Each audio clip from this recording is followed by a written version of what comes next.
Hello everybody, it's Catherine from Jayne Catherine on Books, and hello from Nelson. You thought he'd come and have a lie down and help me with the books, didn't you? Hey, you helping Mum today? Are you? You helping me film? That's a good lad. Good boy. Good boy. Yes, he says I'm tired, lad. Tired. Anyway, welcome.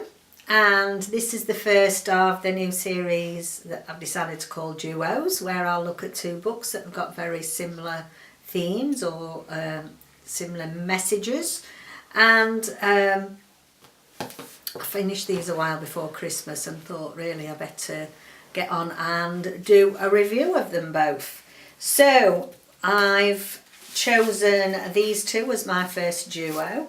So there we have. I'm hoping the sun's not shining because make a change, it's lovely and sunny in Scarborough today. A Spark of Light by Jodi Picoult, who is an author that really doesn't need much introduction. I'm sure everybody's heard of Jodi. And this might be a bit difficult because it's a fuzzy cover. And this is XX by Chadwick. And I think this might be her... I don't know if this is her debut, and yeah, I'm sure it is. She's a journalist and she's written quite a few things, but this is a debut novel. So these two books, I've chosen them because I feel they both contain women's issues and freedom of choice, and whether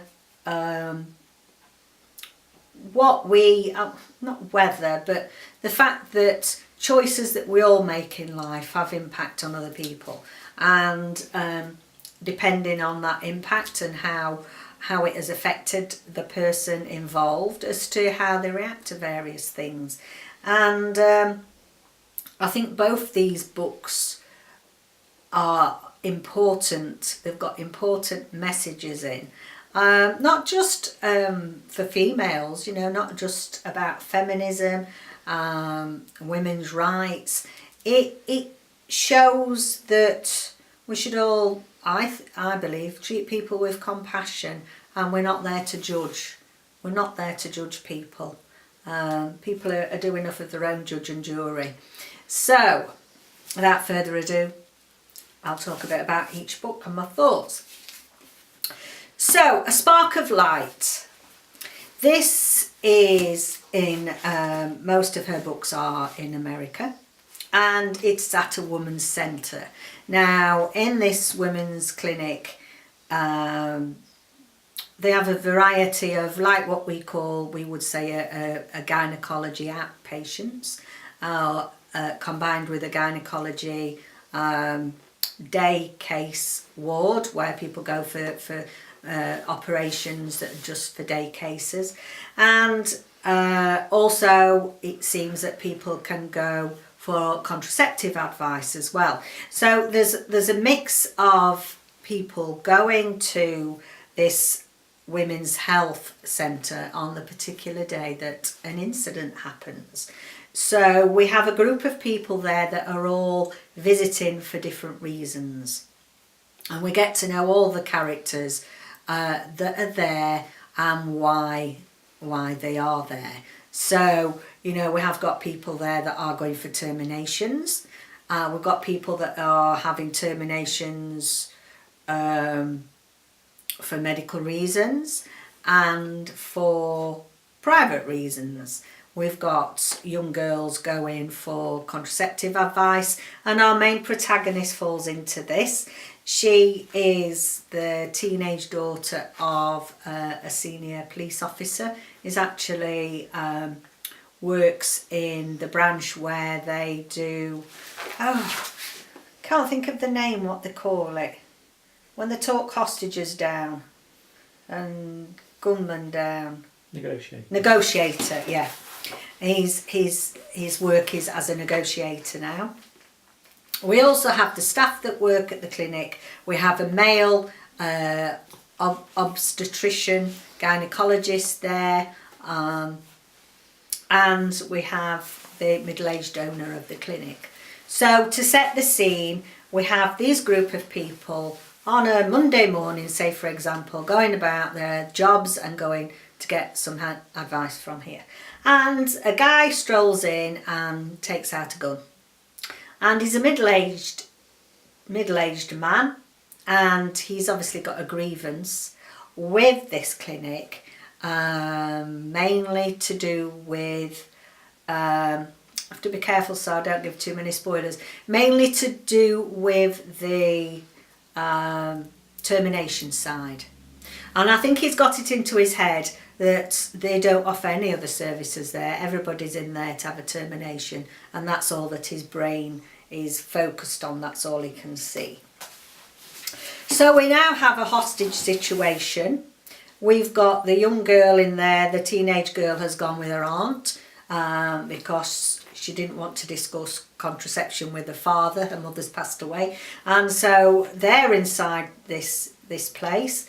The aunt went with her to give her moral support, and it all gets a bit out of hand, and this hostage guy, not the hostage guy, the guy that's holding everybody to hostage, is getting a bit scared with it all and starts shooting at people.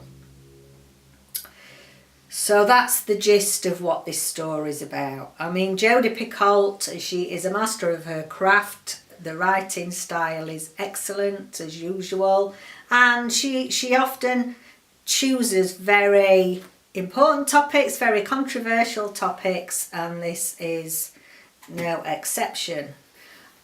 I liked how these people were represented. So they were represented equally. There were no judgmental, apart from the gunman. You know, the writing about these people, the characterizations, there was nothing judgmental there. And also it was quite emotional to read why each and every one of them is there. And so it was quite emotional to read the stories of the people involved in the clinic. Even the nurse that's assisting with the surgery that day, and the consultant, the physician, the obstetrician as well. And I think that was very well done, and done in such a way that you actually felt that you cared about these people. Not making judgments why they were there, but they were human beings that had exercised their freedom of choice. And you know, people have fought hard to give us all freedom of choice, and especially, you know, even harder to give women the choice, the more rights. And I just thought that it was a lovely, not lovely, probably that's the wrong word, because we are in a very stressful situation. It was very tense. So I'm rooting for everybody in there. I didn't want anybody to get shot, and I'm wanting everybody to get out safely. Also, we've got the added concern that the chief negotiator is the father to one of the hostages, and so that, you know, we've got the whole thing there as is he a suitable negotiator, because he's, you know, too closely involved now. It also takes a look at extremism in a different form. Unfortunately, today's society, we're all, you know, we are all exposed to extremism, terrorism, and, you know, on a wide scale. But in here, the extremism is just from one lone gunman, and I found it a change to sort of look at that side of it and his reasoning for thinking it's okay to go and take over a women's clinic and start shooting his gun off. And not saying that's right, but it was sort of getting into his mindset. and I think that Jodi Picoult did that very well. I gave it 4 stars. The ending, I felt that the ending, I wanted a more dynamic ending, or a more a suitable ending, shall we say, that matched the rest of the book. The rest of the book, you can't stop turning the pages. You want to know if everybody's safe, you want to know what's happening, and in a way you want some help for this gunman. And I'm not going into any politics, if anything, what people think about that, but you know, and then we're led to the end, and then it all sort of fizzles out. So unfortunately for me, the ending took it down a star, but still, nonetheless, a fantastic book, worth a read. I hope there's enough there to give you a bit of an interesting picking it up. So it's Jodi Picoult, A Spark of Life. So that's book 1 in my duo. So on to book 2, and it's XX by Angela Chadwick. And I actually pre-ordered this because I'd seen somebody, I can't think which other booktuber had been sent it by the publisher, and I was riveted with the premise of it, and I thought, yeah, this will suit me fine. It's not medical, but it's got medical influences in it, so obviously with my background, anything with a medical influence, I'm in there. What's happening in here, and this is again very controversial, it has women's issues in here, it has freedom of choice, it also looks at the ethics of medical research and how far medical research should go, and yeah, you never know what they're up to. With what's that sheep called that they cloned? Dolly, thank you, David. Dolly the sheep, and all sorts of things that genetics can do nowadays might not be on the realms of possibility. So XX, and you know, my anatomy and physiology and human biology was a long time ago, but XX, this is the chromosomes that the X chromosome supports life, supports a human being. So in normal, what is normal? I don't want to use the normal because I don't want to offend anybody of the GLBTQ community, because there's very good rep in here of that, and it's all very much focused on issues with them as well. But to be able to produce a baby, there has to be a man and a woman, and the female carries 2 XX chromosomes and the man carries an X and Y, and we have to have enough genetic material from both the male and female to be able to support life, to support the growth. So in a way, can you see what I'm trying to do with the duos? We're talking issues like pro-life or rights of women's choice to have terminations.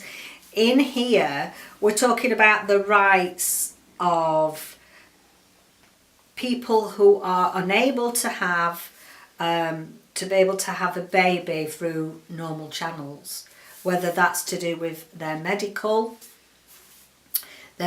health, or whether it's to do with their sexuality. So for example, in this book we have 2 females, a Mrs. and Mrs., a female couple, the Rosie and Jules, and nice couple, and they want to have a baby, and they obviously can go down other routes that are available to, you know, single sex couples now, still, that is available, but actually they wanted to be able to have a baby that represented both of them, that had half of one female and half the genetics of the other female, which is totally impossible at the moment. This is medically impossible, because there isn't a means of bypassing the Y chromosome at the minute. Now this opens a can of worms, I suppose. It's a very thought-provoking book, and apart from the plot and the storyline and the characters, what I liked about this is that you start thinking about the greater issues of medical science and where we're headed with medical science. And you know, there could be, I mean, I read the book last year from Giovanna and Tom Fletcher, which was The Eve of Man, and that was gone, goodness knows, I don't know, 50 years without there being any female children. And the last one that was born was, you know, encased in this ivory castle until she was of childbearing age, so they could start producing children again. And I suppose that could have been in with this duo as well, really. Could have been a trio of similar themes. But at the moment, they can't have both of their genetic makeup in one child. So they find out that there is some research going on down south. I don't know if it's Southampton University.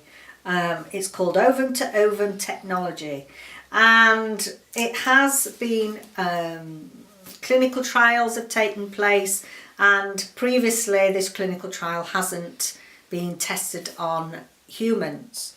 So it's already been tested on animals, but not humans. And there we go, that's a whole nother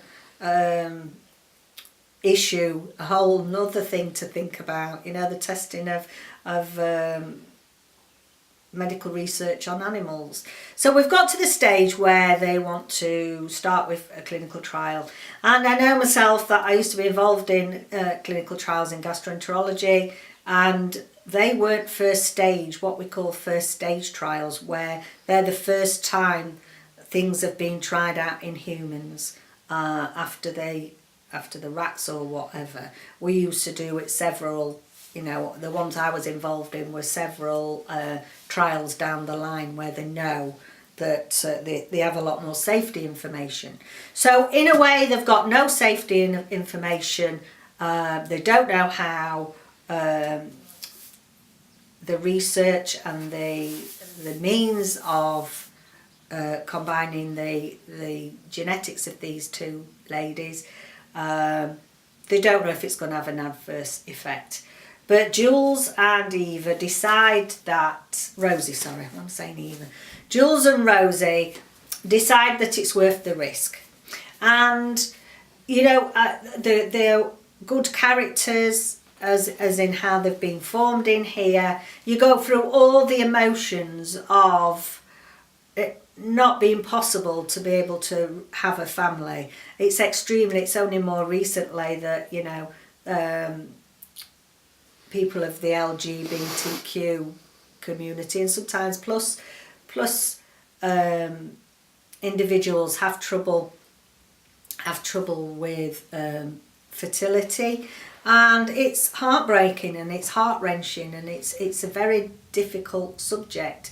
So I think this is covered very well in here, and they go through the whole emotional journey of thinking that they won't, as a gay couple, won't be able to have a family, and then they're offered this research. I think there's only a few couples in the whole country that are going to trial it out, but obviously it has to be kept in secret because there's, you know, we have got the protesters and the whole thing about not everybody's happy with this sort of research. So the plot is quite simple. Really, it's the lives of these two, Rosie and Jules, going through the whole process of being chosen and having to keep everything secret, or has it been kept secret? There's a leak somewhere perhaps, and all the emotions that they go with it. But it's slow burning. I do have to say, if you want it to be quick and whap, whap, whap, and there we go, you might not like this. It is slow burning, there's no we're talking about a subject that isn't possible yet, not beyond the means of possibility in the future, is it really? But then that opens a whole new ball game, really. I shouldn't say whole new ball game. I shouldn't say that. We were talking about men and reproduction and stuff like that. You know, if they can, in the future, if they can produce babies without needing any genetic material from men, where does that leave humankind? You know, so there's a lot to think about, and I think there are people in this book that, you know, that is on their mind, and they're not happy with what's going on. So I gave this 4 stars. There was a little bit of something missing there for me. Again, little bit of a disappointing ending for me.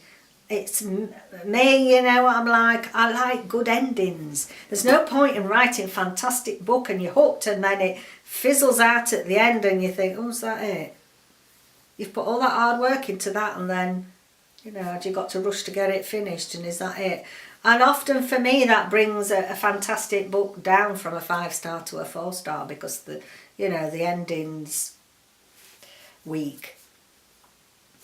So I think this is an important book to read. I think there's very good GLBTQ plus rep in here, and I think it's a refreshing thing to look at. You know, I think it is that, you know, everybody should have rights to have children. Not everybody can have children for medical reasons, and obviously scientific reasons, and you know, I don't pretend to think what it's like to go through all that. You know, I've got 2 boys. I'm very lucky that I was able to have my 2 boys, and I can't begin to really go to a place that's, you know, that's heartbreaking for people that have you know, that have had miscarriages, that have IVF and all the trauma that goes through. And so I think this is an important book to read for men and women. And I think it just gets the old brain cells going. You know, it gets you thinking and about others, and have a bit of humility towards other human beings. What rights do we have to judge what people can and can't do? If things are available to people, why shouldn't they go ahead with it? People could argue otherwise. I'm just playing devil's advocate. So I just want to leave those 2 with you. You've seen the series, Catherine, today. I think they're both serious topics, serious issues to think. I just want to read this quote that's in Jodi's book from Martin Luther King. And it says, "The question is not whether we will be extremists, but what kind of extremists we will be. Will we be extremists for hate or for love?" And I think that's quite a valid emotional quote there, really. And I think each of these books, great reads and get us thinking. I'm all for everybody being kind to everybody else. Love is the thing that, you know, that keeps the world going and stops wars. So, Spark of Light, Jodi Picoult. XX, Angela Chadwick. So there we go. That's the first of this new series. Let me know what you think, if you think it's a good idea.